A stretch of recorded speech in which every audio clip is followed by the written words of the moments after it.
Horas, Bali G Academy hadir di hadapan Anda ya untuk menyatakan kesedihan kita ya pada sistem penegakan hukum yang waduh carut marutnya ini sudah ditertawakan dunia apalah ya dunia luar. Baru saja ditangkap ketiga hakim ini ya membebaskan Gregorius Tanur, Erin Tuadamanik, ya Mangapul, terus siapa lagi itu Hanindio atau siapa itu ya. Aduh, malunya itu ya, saya sebagai orang Batak malunya minta ampun lagi dan lagi ya. Mangapul, Erin Tua dan Bedamanik ya, mata duitan, sudah dibayar rakyat gajinya sampai mati nanti dia dibayar rakyat dengan keringat rakyat. Masih kurang dan kurang dan kurang ya.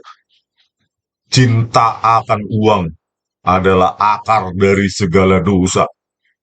Ya, inilah manusia-manusia kotor, ya, manusia-manusia yang menempatkan diri sebagai wakil Tuhan, tetapi sebenarnya dia adalah wakil iblis dan setan di dunia ini. Ya, kita sangat tragis. Oleh karena itu, apa susahnya rupanya pemerintahan Indonesia ini sudah presiden ganti demi presiden, tetapi hukuman terhadap para penegak hukum ini, mulai dari hakim, jaksa, polisi, pengacara yang bermain-main dengan hukum, langsung hukuman mati. Ya. Apa susahnya? Ini kan demi masa depan. Kita menumbalkan ya sekian orang, sekian ribu orang, tapi untuk ratusan juta orang itu kan sangat worth it ya. Ya, sangat apa itu? Sangat penting untuk dilakukan ya. Kita hukum mati para orang-orang kotor yang menginjak-injak hukum di Indonesia ini demi masa depan. Karena saya pikir ya mereka inilah musuh rakyat sesungguhnya gitu. Ketika rakyat ingin mencari keadilan di dalam sistem penegakan hukum ya, tapi justru mereka lah yang paling rusak.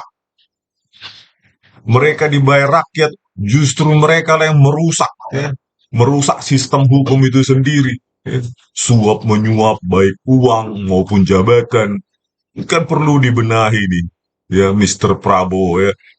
Anda terpilih sebagai baru saja terpilih sebagai presiden, maka ada harapan baru rakyat bisa menempuh mendapatkan keadilan dengan mulai membersihkan sistem penegakan hukum yang kotor gitu. Tetapi pesimisme saya sebagai rakyat ya melihat Anda masih menggunakan jenderal prekayasa Tito Karnavian yang menginjak-injak hukum dengan memanipulasi barang bukti digital pada saat dia menjadi apa itu Kapolda Metro Jaya 2016, Tito Karnavian masih Anda pakai. Belum lagi siapa itu Listio Sigit Prabowo, ya, Jenderal Banci yang sudah saya laporkan berkali-kali lewat Dumas Presisi, tetap saja Anda pakai perpanjang sebagai Kapolri. Terus ada juga Wakil Menteri Hukum Edi Hiares, ya, yang pernah menjadi tersangka KPK, tetap Anda pakai. Sementara Anda sekarang sibuk dengan pakaian-pakaian militer di Magelang sana. Ya. Padahal musuh rakyat itu bukan ya, musuh Indonesia itu yang membuat Indonesia hancur itu bukan pihak asing. Ya.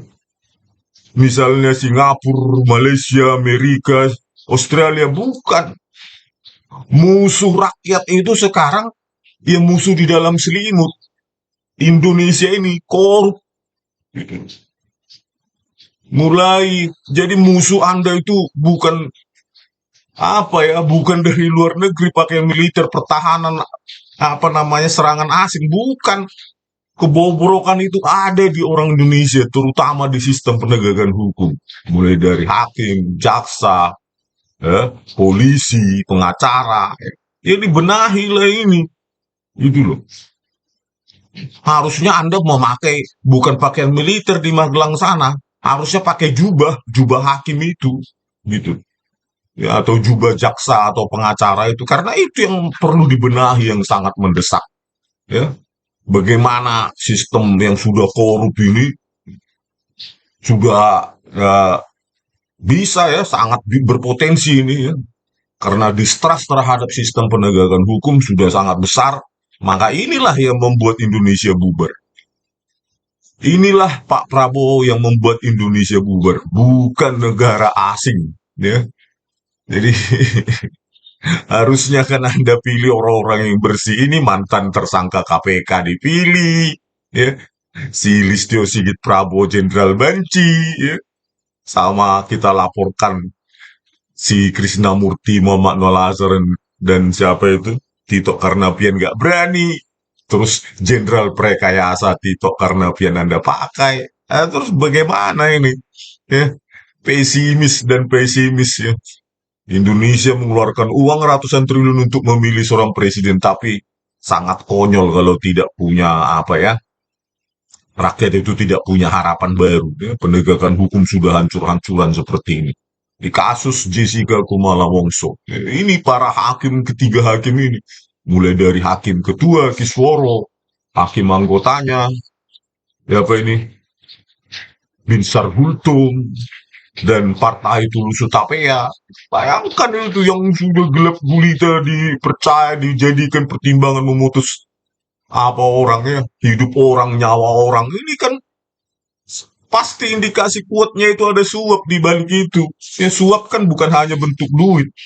Nih suap jabatan. Nah, jabatanmu jadi hakim tinggi nanti. Gitu loh. Padahal ada bukti yang sangat akurat. Video CCTV yang tajam tapi justru dirusak oleh Tito Karnavian dan Krisnamurti lewat tangan ahli digital forensik penipu Muhammad Noel Azhar dan Christopher Harimandrianto. Inilah dan dipakai di persidangan oleh para jaksa kotor itu. Ya, Sandi Andika, Ardhito Muardi, Suhikar Palo Haribo, Wahyu Oktaviandi, dan Mailani Wubung. Itu kan bayangkan sistemnya sudah sangat korup. Polisi menghasilkan barang bukti rekayasa, bekerja sama para jaksa kotor menyajikan di persidangan, bekerja sama dengan hakim ya, yang tidak mau tahu dia itu kabur. Terserah. Yang penting ada itu pergerakan tangan di video kabur itu. Kata si siapa inilah ya, si Binsar Gultum, nggak mau tahu saya. Yang penting ada tangan itu memasukkan sesuatu dan itulah cyanida. Nah, inilah bayangkan para hakim kotor ini ya.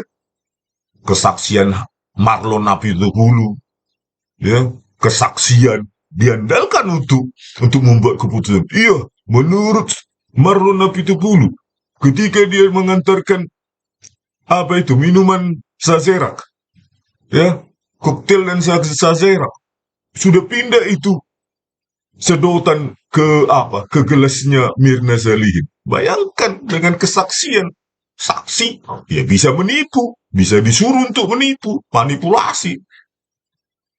Padahal di CCTV itu terlihat kalau memang berpindah sedotan itu, ya harus ada perpindahan tangan Jessica di situ. Tetapi apa? Dikaburkan CCTV, video CCTV kamera 7 itu. Inilah luar biasanya penegakan hukum.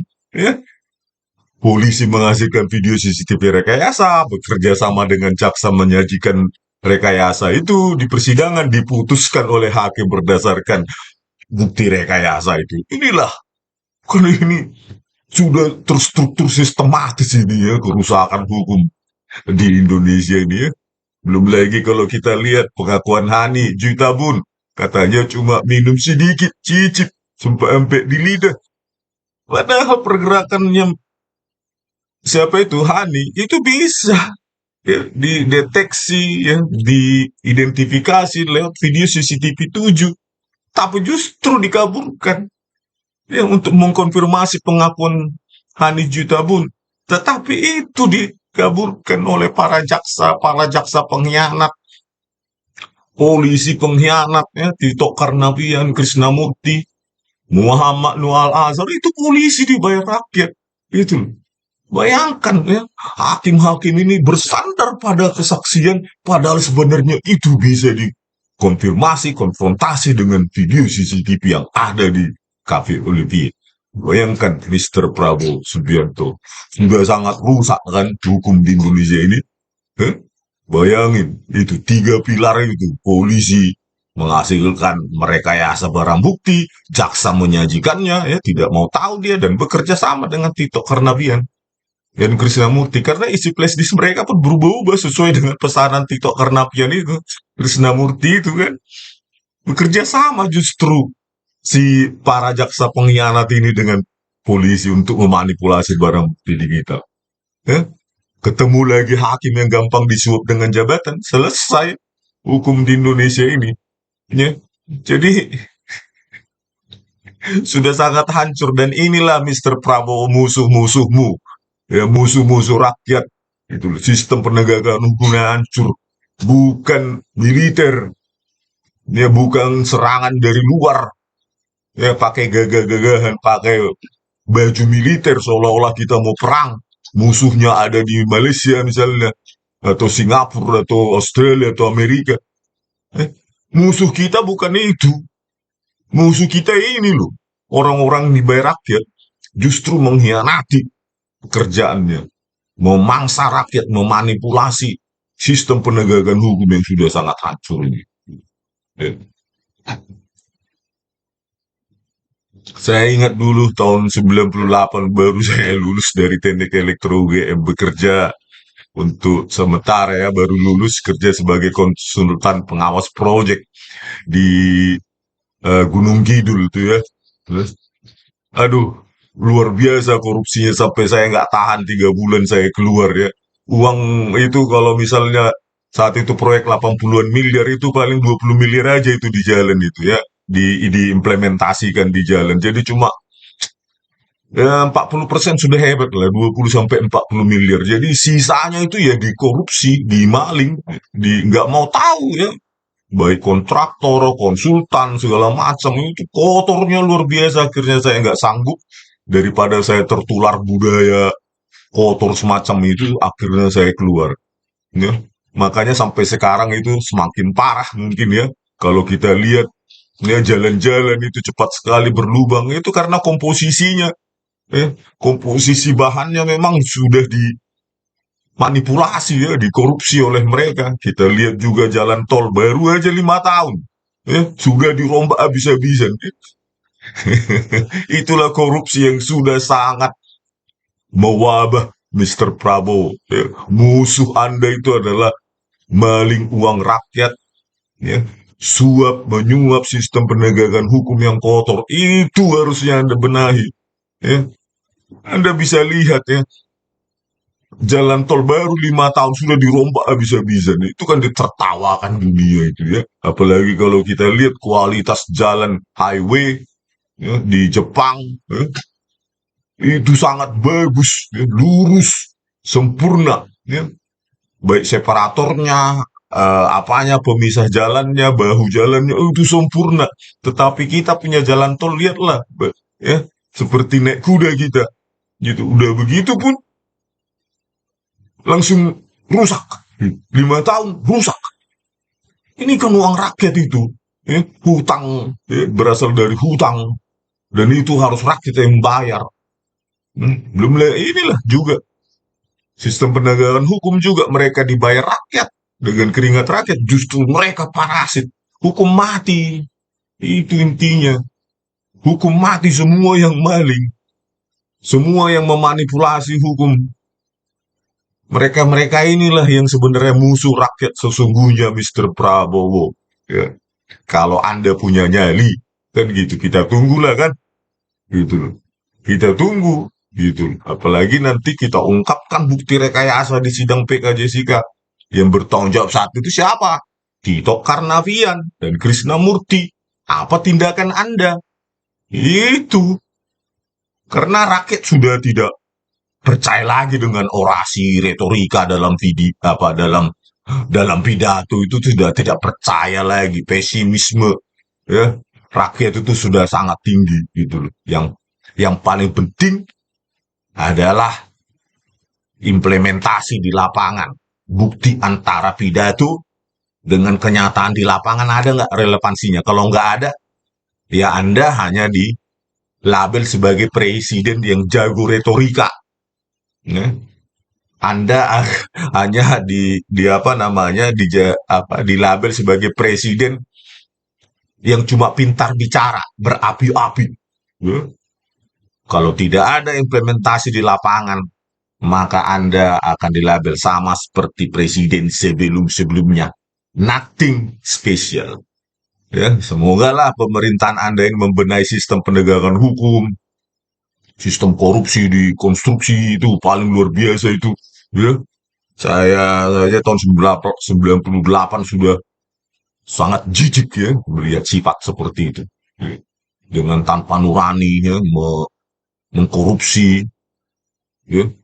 Korupsinya bukan kecil itu, 50% itu di lapangan itu bisa hilang uang itu, menyogok.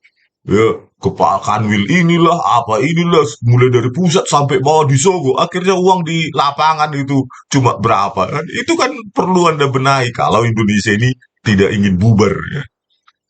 Saya yakin kalau Anda tidak tangani ini dengan baik, dalam 5 tahun ini Indonesia akan apa ya, akan berpotensi besar untuk bubar.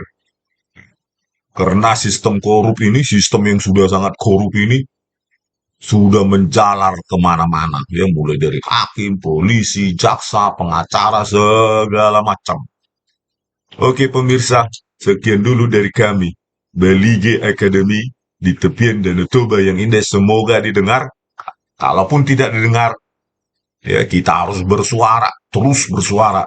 Ya, mumpung YouTube, kita upload YouTube ini gratis ya. Jangan takut bersuara. Sekian dan terima kasih. Horas.